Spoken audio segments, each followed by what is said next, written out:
Muy buenos días con todos.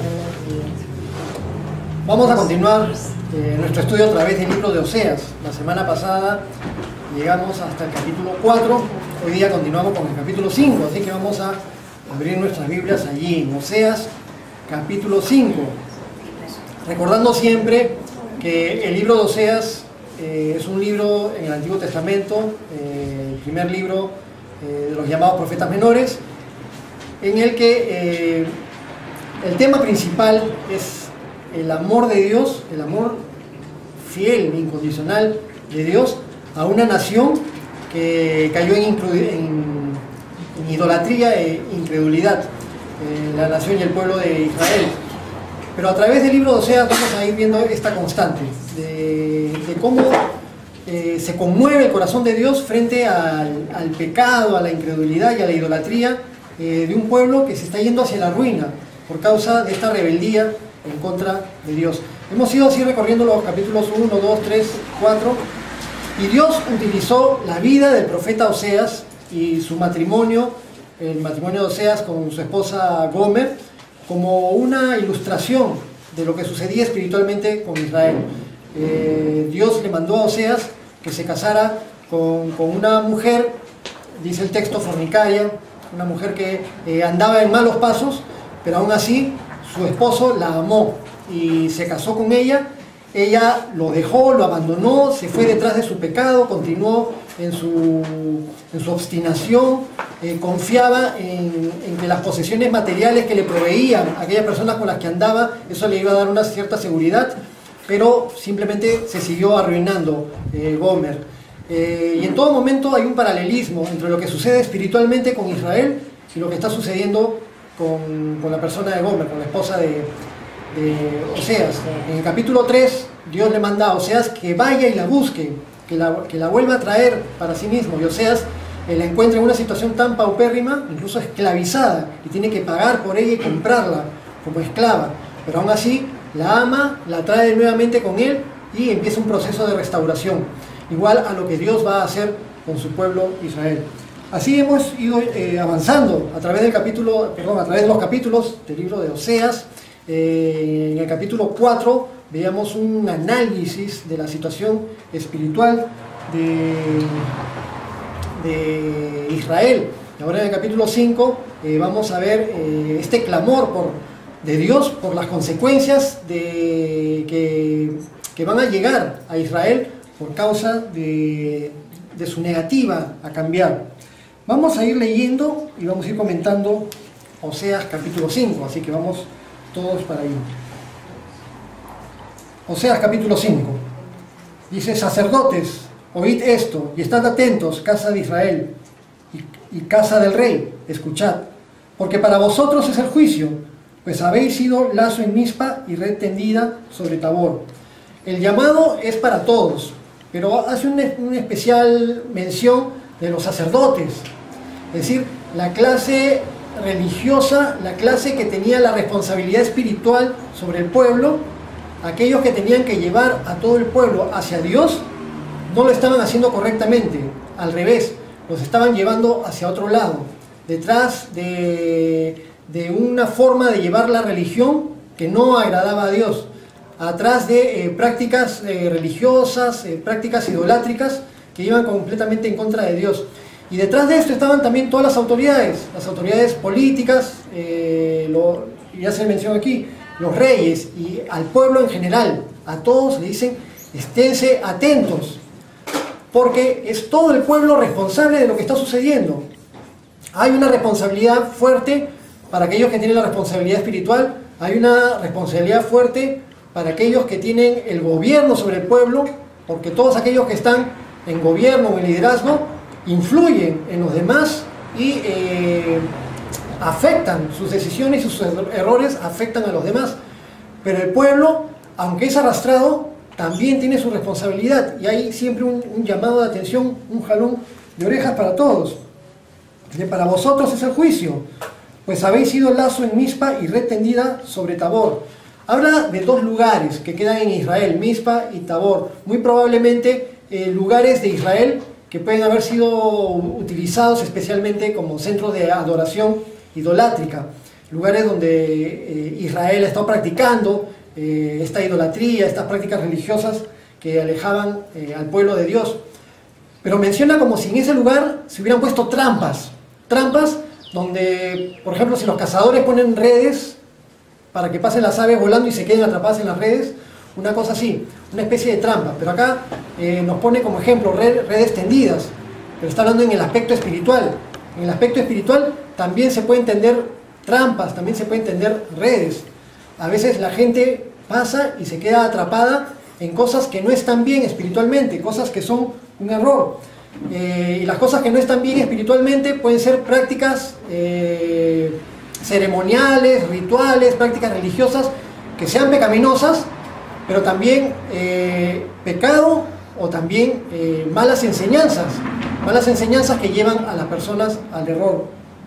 Y es como que todo el pueblo de Israel está poniendo esta situación que enreda a otros, que entrampa a otros, que hace caer a otros en pecado. Y todo esto hace que tengan mayor responsabilidad, porque no solamente se hunden en su pecado, sino que además hacen caer a otros en pecado, como sigue diciendo en el versículo 2. Y siendo víctimas, han bajado hasta lo profundo. Por tanto, yo castigaré a todos ellos. Entonces, el pueblo de Israel y sus autoridades religiosas y sus autoridades civiles, políticas, y el pueblo en general, no solamente está cayendo en pecado, en prácticas idolátricas, en errores que los alejan de Dios, sino que además están arrastrando a todos aquellos que se acercan, a todos aquellos que se vinculan. Y esto es una constante que se da con respecto al tema del pecado. Cuando alguien, sea una persona o muchas personas, caen en prácticas pecaminosas, no se contentan con quedarse en el pecado, sino que además siempre tienden a arrastrar a otros al pecado. Esa es una conducta generalizada y normal en el ser humano. Y empezó incluso desde el pecado original. ¿Recuerdan cuando estaban Adán y Eva y Dios les había dado la indicación: no coman del fruto que está en medio del huerto, porque si comen del fruto que está en medio, ciertamente morirán? Y Dios les da la advertencia. Ya conocemos la historia, cómo Eva fue tentada. Pero Eva fue tentada por pasos, ¿no? Primero vio el fruto, vio que era bueno, lo codició en su corazón, que era como para ser igual a Dios, lo tomó y luego lo comió. Pero después de que lo comió, no se quedó allí. El texto nos dice que le dio también a su marido, quien también comió. Y Adán fue responsable de lo que hizo. Y aunque Adán haya dicho, cuando Dios le increpó a Adán: Adán, ¿qué has hecho? Y Adán le echa la culpa a Dios mismo, ¿no? La mujer que tú me diste, ella me dio de comer. Pero Adán tuvo su responsabilidad. Pero la tendencia de Eva fue que no solamente comió, sino que le dio a Adán. Esa tendencia ha quedado generación tras generación tras generación. El ser humano, cuando peca, no se contenta con pecar, sino que trata de arrastrar a otros también en pecado. ¿Por qué? ¿Por qué se da esto? Bueno, en nuestro razonamiento común siempre hemos visto que las personas se sienten más tranquilas en sus conciencias cuando no están pecando solas, sino que cuando hay muchos que también pecan en lo mismo. Entonces, si hay muchos que pecan en lo mismo, entonces yo siento que es más normal y que es algo muy común para los seres humanos y que no hay ningún problema y que en realidad no es pecado. Pero si todo el mundo lo hace, oye, hace años, cuando nuestros papás nos decían algo, nosotros nos decían: papá, no seas anticuado, estamos en los 80s. Ahora estamos en 2013. ¿Qué diríamos en estos tiempos? Estamos en los 2000. Igual, era lo mismo hace 2000 años, hace 3000 años y ahora. Mucha gente cae en prácticas pecaminosas y no por eso significa que esté bien. Pero no solamente eso, sino que incluso dentro de las iglesias cristianas también se puede dar que cuando hay personas que están en pecado, buscan que otras también estén en pecado, arrastradas por malas enseñanzas. Por ejemplo, en lugares donde se enseña el amor al dinero es pecaminoso. El dinero no es pecaminoso, pero el amor al dinero sí. Y nosotros conocemos el amor al dinero como avaricia, codicia. Pero ¿cómo puede ser que en iglesias les enseñen a amar el dinero? A que la gente anhele tener más dinero, tener más posesiones y tener más cosas. cuando el Señor nos enseñó a que nos hagamos tesoros en el cielo y que no tengamos apego a las cosas materiales, que busquemos primero el reino de Dios y su justicia y todo lo demás va a ser añadido. Pero, sin embargo, se enseñan doctrinas donde los líderes quieren tener una gran riqueza. Entonces, para poder tener esa riqueza, le enseñan a todos los demás que tener riqueza está, buscar y querer y anhelar tener riqueza, lo propician para todos los demás. El final ya lo conocemos, ¿no? Que los que se enriquecen son los que están en el liderazgo, aprovechando del palabreo, del convencimiento y de técnicas de marketing para impresionar y hacer que las personas cedan. Eso es por dar un ejemplo, pero hay muchos ejemplos más y que a veces los podemos conocer y que de repente los hemos podido tener cercanos. Cuando hay personas que caen en pecado, instigan a otros a caer en pecado. Yo he visto casos dentro de iglesias de personas que seguían involucradas en drogas o en alcohol y que querían llevar a otras personas a seguir en drogas. He visto que de repente venía un muchacho, llegaba tarde a la reunión, se quedaba un rato y cuando terminaba la reunión le pasaba la voz a los otros muchachos para salir, y a la salida, mientras iban caminando en sus casas, ahí sacaba la marihuana, prendía y para hacerle fumar a los demás. No todos caían, pero algunos estaban en luchas, ¿no? Entonces, ¿por qué tiene que venir un muchacho a la iglesia a buscar a otro muchacho para hacerle fumar marihuana? Si eso es común en el barrio, después de las fiestas y en diferentes lugares, ¿por qué en la iglesia? Porque hay algo que está detrás, ¿no? El enemigo está siempre queriendo hacer tropezar a aquellos que están luchando por acercarse a Dios y por mantener un caminar con Cristo, por salir adelante, por dejar atrás el pecado. Y en diferentes circunstancias. He visto también hombres o mujeres que van a la iglesia para tratar de hacer caer en pecado a otros hombres o mujeres, en pecados de impureza, en provocaciones, en hacer lo que no es debido, en caer en cosas fuera del matrimonio. Lo he visto y yo creo que nadie lo ignora. Cuando sucede nos damos cuenta. ¿Y qué sucede? Jesucristo dijo que tropiezos siempre van a haber. Los tropiezos son necesarios. Los tropiezos son pruebas por las que podemos ser probados, los creyentes cristianos. Podemos ser expuestos a circunstancias donde nuestra fe sea medida y donde nosotros tengamos que enfrentar ciertas luchas, donde a veces sentimos que sucumbimos, pero también luchamos, pedimos perdón a Dios, pedimos su ayuda y salimos adelante. Y luego seguimos caminando con el Señor. En Lucas capítulo 17, vamos a ir ahí un ratito en el Nuevo Testamento.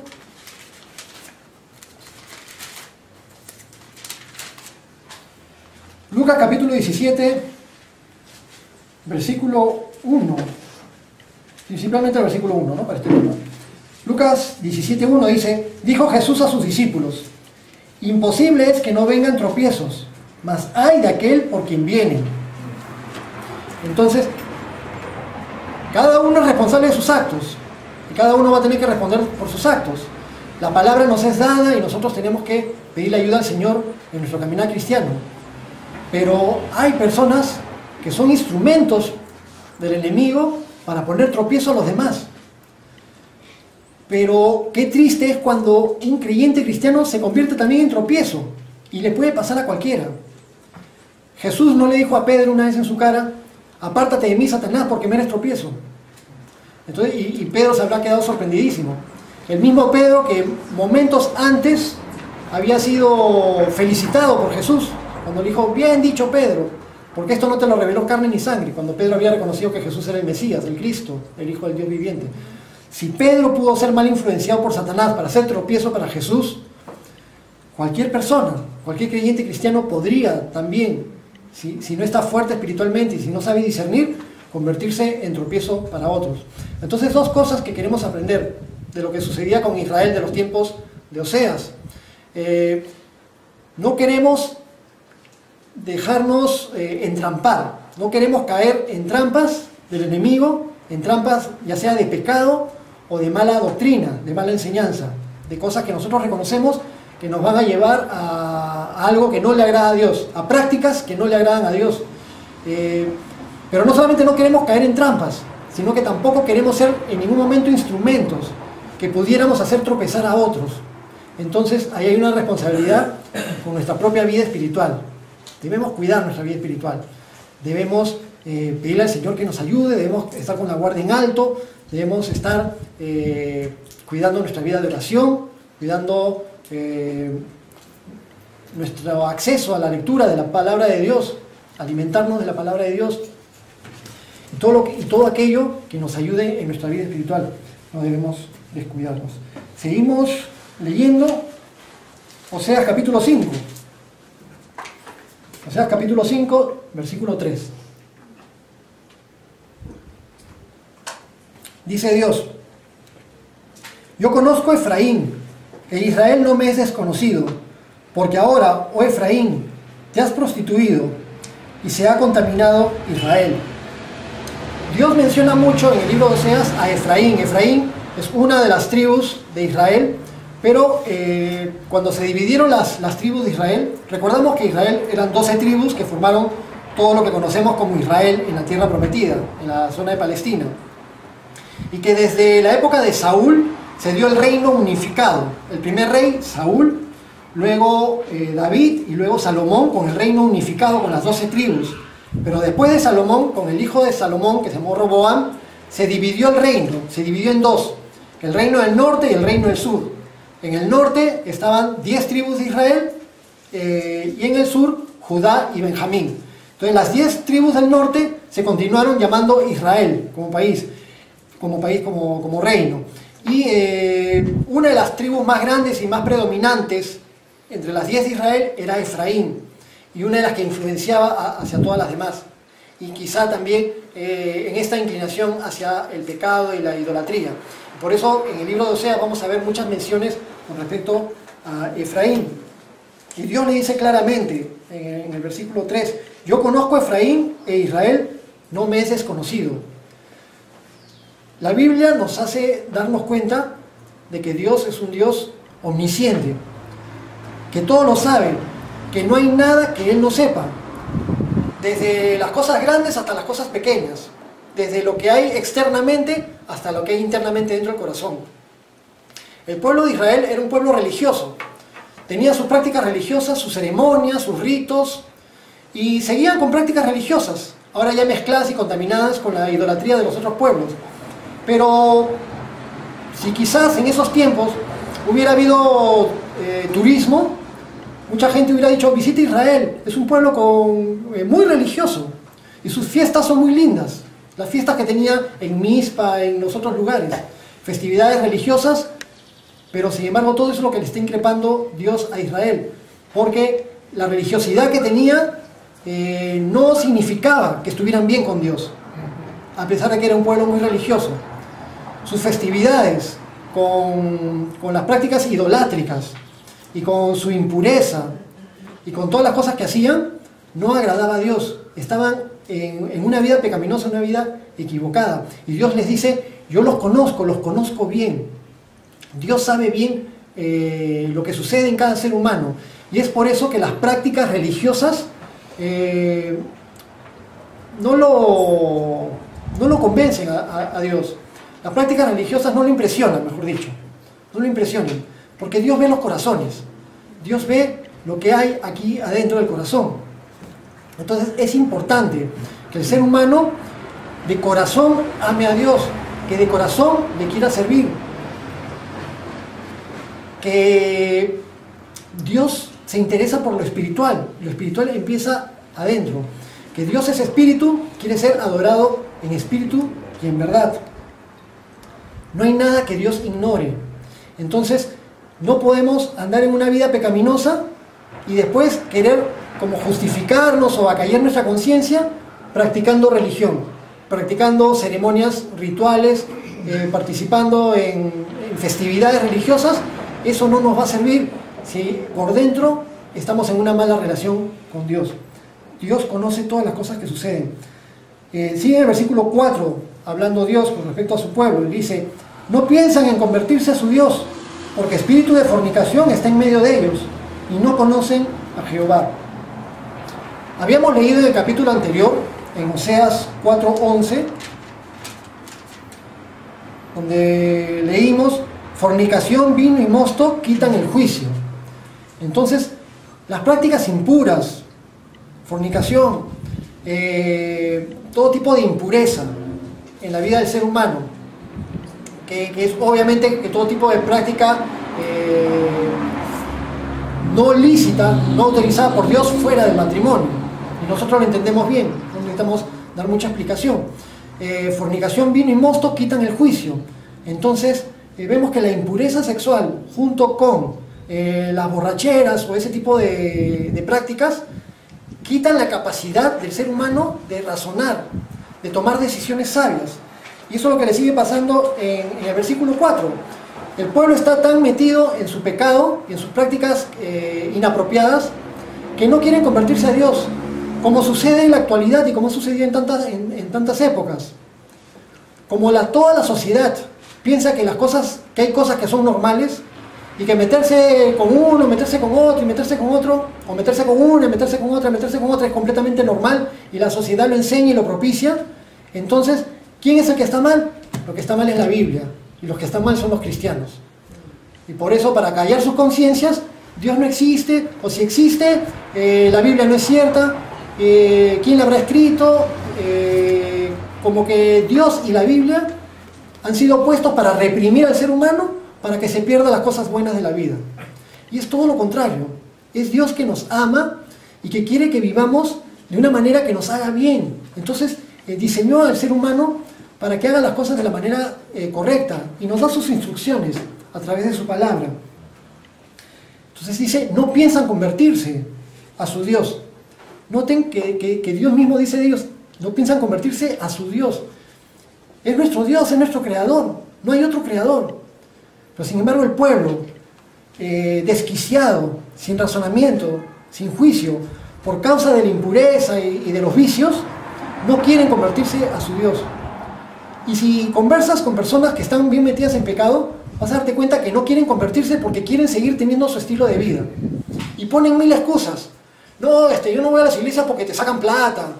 No, yo no voy a las iglesias porque todos son unos hipócritas. Y empiezan una cosa tras otra, pero ves que en el fondo, en realidad, lo que quieren es seguir manteniendo un estilo de vida, haciendo cosas que saben que no están bien. Y por eso no quieren arrepentirse, no quieren convertirse, no quieren dar el paso. Porque espíritu de fornicación está en medio de ellos y no conocen a Jehová. Versículo 5. La soberbia de Israel le desmentirá en su cara. Israel y Efraín tropezarán en su pecado, y Judá tropezará también con ellos. Entonces, la soberbia es esa actitud que tiene el ser humano de sentirse superior, sentirse autosuficiente y sentir que no necesita de nada ni de nadie. No, yo mismo me logro en la vida, yo soy el que tiene que luchar, yo he hecho todas estas cosas gracias a mi esfuerzo y gracias a que yo hice tantas cosas. Esa actitud soberbia fue la que tuvo el rey Nabucodonosor cuando se estaba paseando, observando todos los palacios, toda la ciudad de Babilonia, los jardines colgantes, las maravillas que habían ahí. El rey Nabucodonosor dice: ¿no es esta la gran Babilonia que yo edifiqué con la fuerza de mi poder? Y en ese momento le fue quitada la razón y se volvió loco. Y cuando se volvió loco Nabucodonosor, se volvió tan loco que terminó en el campo comiendo hierba y siendo como un animal. Y estuvo 7 años como un animal. Le creció el pelo, ya lo había comentado, ¿no?, cuando leímos el libro de Daniel. Le creció el pelo, le crecieron las uñas, completamente loco, comiendo como un animal la hierba. Y después de 7 años le fue de vuelta la razón. Y entonces ahí sí reconoció, dijo: es Dios el que pone reyes, el que quita reyes, es Dios el que da todas las cosas. El ser humano tiene la tendencia a enorgullecerse de todo y dejar de lado a Dios. La actitud de un orgullo exagerado, de una soberbia exagerada, lleva a que la gente quiera ser autosuficiente. Y buscamos una autosuficiencia justamente para no tener que depender en nada de Dios. Pero esa es la mayor tragedia del ser humano. La mayor fortaleza que puede tener un ser humano es ser bien dependiente de Dios. Porque si yo soy dependiente del Todopoderoso, del Creador de todo el universo, si Dios está conmigo, ¿quién contra mí? Pero hay personas que dicen: no te preocupes, estás conmigo, estás con Dios.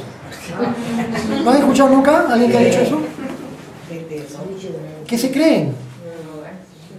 ¿Qué se creen? Bueno, como un Dios falso en todo caso. Pero es un pensamiento trágico, porque a lo máximo que puedes aspirar es a poner tu confianza en tus propias fuerzas, que tienen un límite. En cambio, las fuerzas de Dios, el poder de Dios, el amor de Dios, la misericordia de Dios, no tienen límites, son infinitos. Versículo 6. Con sus ovejas y con sus vacas andarán buscando a Jehová y no la hallarán. Se apartó de ellos. Recuerden que en la religión de los israelitas, en sus prácticas religiosas, estaba incluido la ceremonia, los ritos con sacrificios de animales. Entonces siempre tenían a la mano sus ovejas, sus vacas para los rituales. Pero acá el Señor les está diciendo que con sus ovejas y con sus vacas andarán buscando a Jehová y no le hallarán. Es decir, por más que sigan practicando sus rituales, incluso algunos parecidos a como estaban establecidos en la ley de Moisés, aunque practiquen sus rituales, Dios está apartado de ellos, no lo van a encontrar, porque Dios no está agradado de una religiosidad si es que el ser humano no busca la voluntad de Dios y no busca ser obediente a Dios.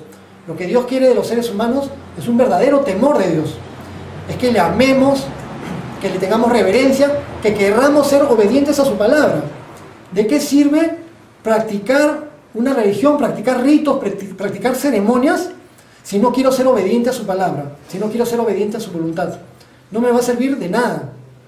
Jesús decía para los religiosos de su época: este pueblo de labios me honra, pero su corazón está lejos de mí. Pues en vano me honran. No importa lo que se diga de la boca para afuera, no importa lo que se practique, no importan los rituales ni las ceremonias. Eso aplicaba en la época de Israel y aplica también en nuestros días, porque es bien común y lo vemos constantemente. Versículo 7.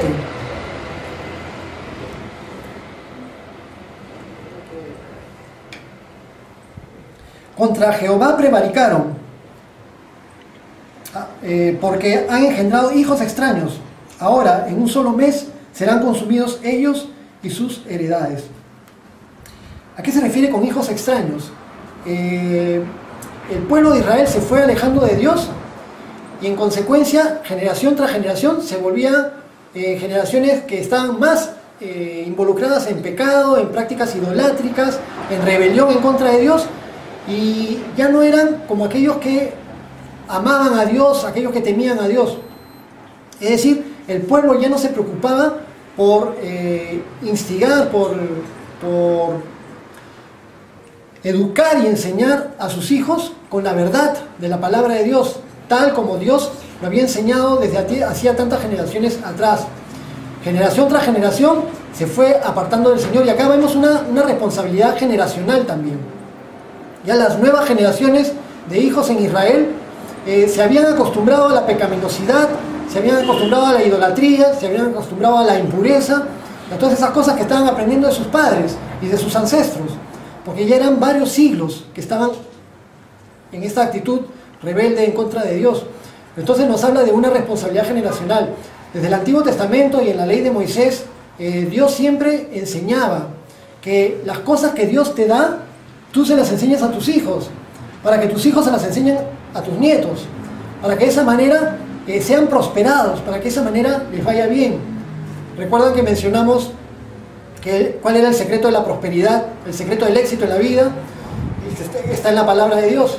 Nunca se apartará de tu boca este libro de la ley, sino que de día y de noche meditarás en él, para que guardes y hagas conforme a todo lo que en él está escrito. Entonces harás prosperar tu camino y todo te saldrá bien. Entonces en la palabra de Dios nos dice que nos va a ir bien. Si consideramos la palabra de Dios, si la tomamos en cuenta en nuestras vidas, nos va a ir bien y vamos a tener éxito en la vida. Y si nosotros como padres responsables queremos que les vaya bien a nuestros hijos, ¿qué queremos darles? Quiero darle una buena educación en una buena universidad. Eso es bueno, sin duda, pero no es garantía del éxito. No, es que yo los quiero asegurar con una buena herencia, que cada uno tenga su casa. Eso es muy bueno, pero eso no les va a asegurar que les vaya bien en la vida. Si quieres que les vaya bien en la vida a tus hijos, ¿qué es lo mejor que les puedes dar? Es la mejor herencia que se les puede dar. Y todo lo demás va a ser añadido. Si el Señor nos bendice para darle más cosas, excelente, qué lindo, como papá los queremos hacer. Dios también quiere cosas buenas para sus hijos. Pero hay una responsabilidad generacional, hay una responsabilidad que tenemos como padres hacia nuestros hijos y hacia las generaciones que vienen. Pero muchas personas no se preocupan por eso. Creen que todo es educación intelectual y la parte monetaria, la parte material, y dejan de lado completamente la responsabilidad espiritual. Entonces en los hogares los padres no conducen a sus hijos hacia Dios. No propician en los hijos un temor reverente a Dios. Y por lo tanto salen estas nuevas generaciones de hijos extraños a Dios, como menciona en el versículo 7, alejados de Dios en realidad. Versículo 8. Tocad bocina en Gabaá, trompeta en Ramá, sonad alarma en Bet-Aven, tiembla, oh Benjamín, Efraín será asolado en el día del castigo de las tribus de Israel, y en las tribus de Israel hice conocer la verdad. Entonces llega el tiempo en que llega la invasión de Asiria. El imperio asirio iba a conquistar Israel y ese tiempo iba a llegar. Llegará la conquista, hagan tocar trompetas, pero va a llegar el juicio de Dios y nadie los va a librar por consecuencia de la obstinación. Dice en el versículo 10, los príncipes de Judá fueron como los que traspasan los linderos, derramaré sobre ellos como agua mi ira. Menciona las tribus del norte, pero también menciona las tribus del sur, a Judá, porque aunque había una cierta diferencia entre Israel y Judá, mientras que en Israel todos los reyes que hubieron en Israel, ya cuando hubo el reino dividido, todos los reyes fueron pervertidos, todos los reyes fueron malvados, todos los reyes fueron malos reyes, alejados de Dios. En Judá no se dio así. Algunos reyes fueron malos, pervertidos, alejados de Dios, pero también hubieron reyes temerosos de Dios. Y por esos reyes temerosos de Dios es que la misericordia de Dios continuó con Judá un tiempo más. Pero cuando Judá estaba en error, Dios también les llamaba la atención. Y les está diciendo a Judá, ustedes también, príncipes de Judá, son como los que traspasan los linderos. Es decir, como aquellos que se pasan de la raya. Y hay gente que tiene esa actitud de pasarse de la raya. Y como que jugamos con Dios. Sabemos lo que es bueno, sabemos lo que no es bueno. Sabemos que estar a este lado de la raya me va a hacer daño y que no es bueno, que me va a traer sufrimiento y desolación, pero nos la jugamos con Dios. Y estamos así en este plan. Me paso acá, miro por arriba, me regreso. Ay, Señor, perdóname. ¿Me vuelvo a pasar acá? No pasa nada. Y cada vez me acostumbro más a quedarme en este lado. Y traspaso, me paso de la raya. ¿Qué estoy esperando? Sufrir las consecuencias del dolor por hacer lo que no debo hacer, por traspasar lo que no debo traspasar. No debo esperar ese momento. Sin embargo, Dios es tan bueno que siempre me da la oportunidad de reaccionar, de regresar, de pedir perdón, de ser restaurado. Judá recibió oportunidad un tiempo más, pero el juicio ya se venía en contra de Israel. Israel fue arrasada completamente en el año 720, 722 a.C. por el imperio asirio. Sin embargo, Judá permaneció 150 años más aproximadamente, permaneció un poco más de tiempo por la misericordia de Dios, pero Judá también se terminó apartando de Dios y sucedieron cosas trágicas también. Dice el versículo 11, Efraín es vejado, quebrantado en juicio, porque no quiso andar, al revés. Y Efraín es vejado, quebrantado en juicio, porque quiso andar en pos de vanidades. ¿Qué entendemos por vanidades? ¿Qué entendemos de que Israel quiso andar en pos de vanidades? ¿Qué son vanidades? Nosotros siempre tenemos una idea, ¿no? Cuando hablamos de la palabra vanidoso, vanidosa, pero lo entendemos como alguien que es coqueto, coqueta, pero vanidad nos habla de tener una inclinación hacia las cosas que son vanas, hacia las cosas que no son realmente útiles, las cosas que no son trascendentes, cosas vanas. Incluso cuando Jonás estuvo en el vientre del gran pez, después de que no había querido ir a predicar a Nínive, y tiene un tiempo de razonamiento y un tiempo que Dios trata con él, Jonás eleva una oración a Dios en el libro de Jonás, y en su oración él menciona algo que es una verdad espiritual. Dice, Los que van en pos de vanidades ilusorias, su misericordia abandonan. Entonces, los que están detrás de las vanidades ilusorias, son las vanidades ilusorias, las cosas vanas. Y lo resumimos, porque se resume en la idolatría también. Es el amor al poder, a la fama, al dinero, a las posesiones y al placer. Todas estas cosas que son efímeras, estas cosas que se van entre los dedos, cosas que no tienen trascendencia. Y están detrás de todas estas cosas, vanidades ilusorias, cosas que se van a ir, que cuando las tienes no te satisfacen, porque quieres más, que las persigues y las consigues y no te dan paz, porque sigues teniendo un vacío adentro. Los que están detrás de vanidades ilusorias, su misericordia abandonan, porque no quieren saber nada de Dios, porque la gente quiere ir detrás de vanidades. Pero Dios quiere ayudarnos, con su Espíritu Santo transformarnos, para que cambie nuestra manera de pensar y que cambie nuestro orden de prioridades.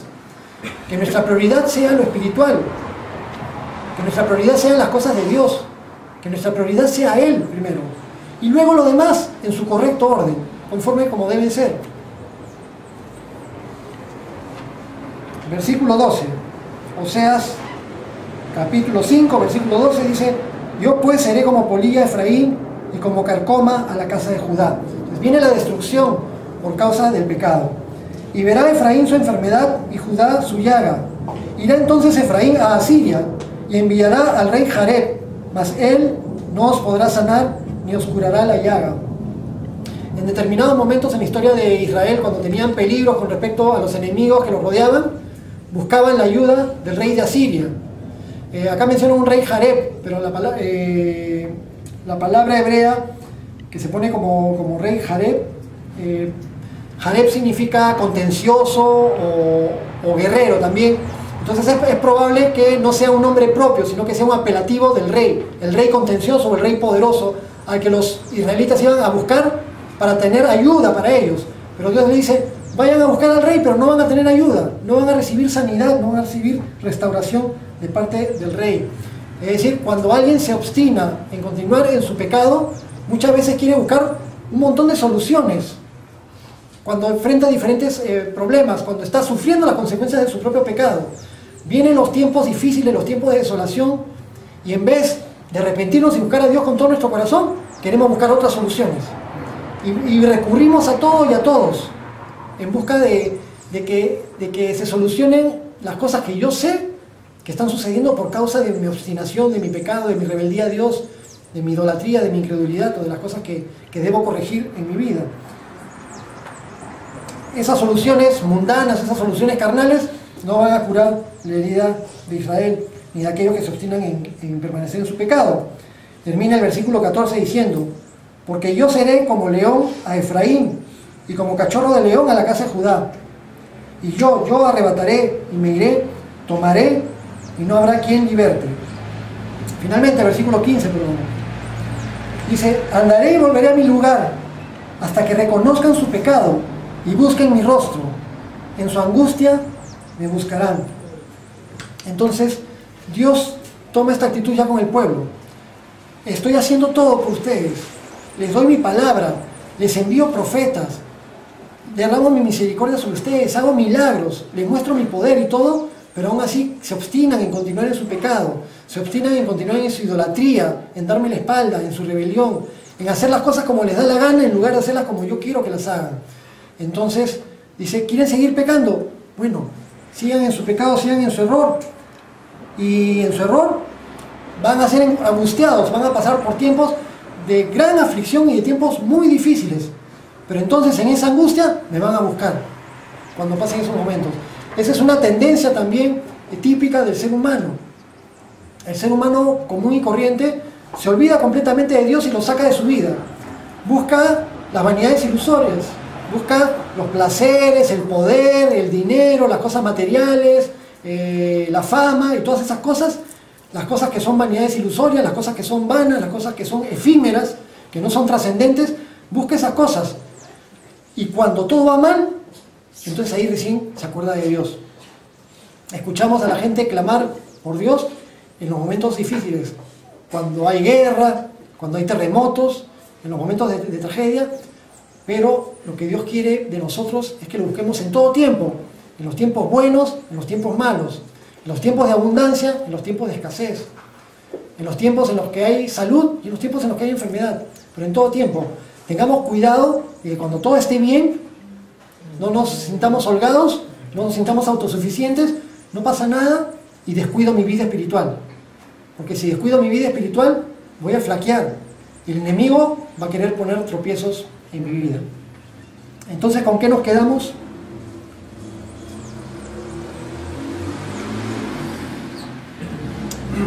Para terminar, voy a tener cuidado de no caer en las trampas, en los enredos del enemigo.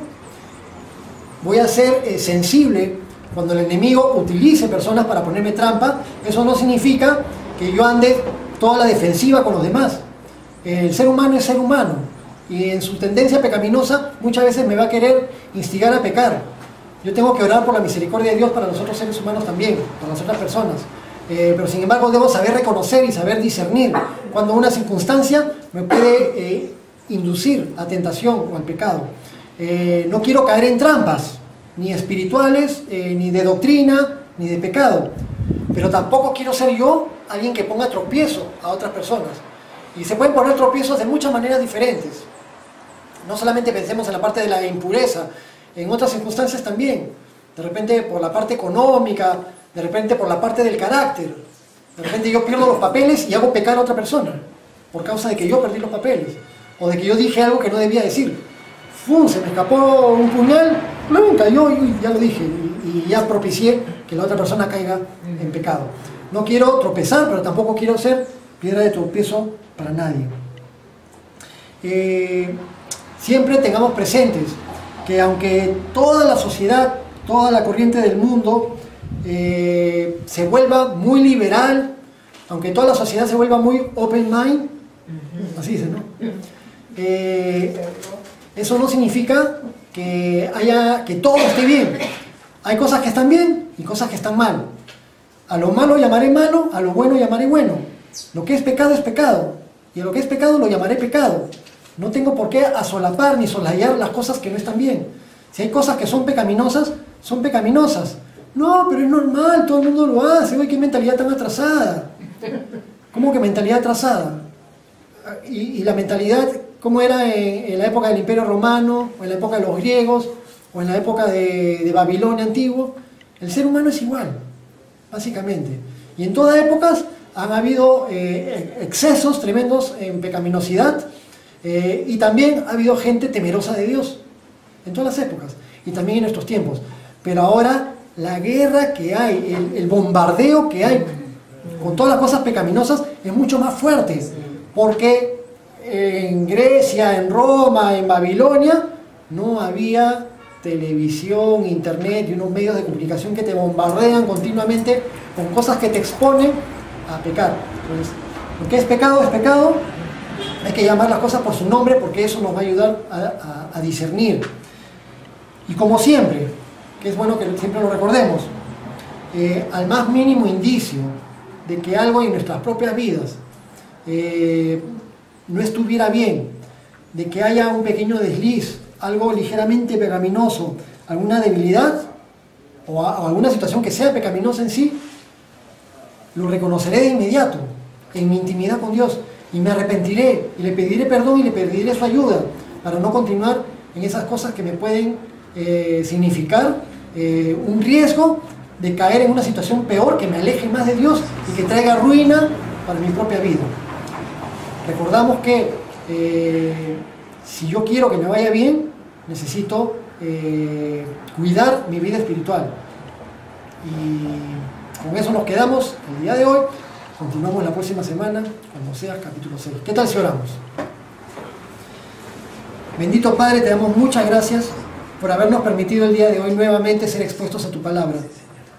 Gracias, Señor, porque sabemos que tenías un corazón, y lo tienes, lleno de amor hacia el pueblo de Israel y hacia todos los seres humanos. Gracias, Señor, porque enviaste al profeta Oseas y a muchos otros profetas para tratar con tu pueblo. Y vemos, Señor, cómo tu corazón se estremecía de dolor cuando tu pueblo no reaccionaba, cuando tu pueblo continuaba en su error, en su obstinación y no quería hacer caso a tus profetas, sino que al revés, los mataban, o los apedreaban, o los expulsaban, los rechazaban. Bendito Señor, ayúdanos a nosotros a reaccionar, a darnos cuenta de cómo son las cosas. Primeramente, ayúdanos, Señor, a que saquemos todo madero de nuestros ojos, toda cosa de nuestra vida que no sea agradable a ti. Y que de esa manera, Padre, tú nos puedas utilizar también para ayudar a otros, para que todos juntos tengamos vidas en las que caminemos en temor a ti. Amado Señor, sabemos que lo mejor que nos puede suceder es que andemos en temor a ti, porque sabemos, Señor, que esta vida es efímera, que esta vida está llena de vanidades ilusorias, pero que también está llena de muchas cosas preciosísimas que tú nos quieres dar día tras día. Pero lo que más anhelamos, Señor, es lo que verdaderamente trasciende, y lo que trasciende es estar contigo para siempre. Sabemos, Señor, que este cuerpo se va a deteriorar, sabemos, Señor, que cielo y tierra van a pasar, pero también sabemos que lo eterno es real, tú nos lo has prometido. Tu Hijo Jesucristo vino y nos lo demostró. Él murió por nosotros en la cruz y resucitó y está sentado a tu diestra. En tu palabra, nuestro Señor Jesucristo dijo que iba al cielo para preparar morada para todos nosotros. Nosotros esperamos ansiosos ese día. Bendito Dios, gracias. Sigue obrando en nuestras vidas y todo te lo entregamos en el nombre de tu Hijo Jesús. Amén. Amén. Amén.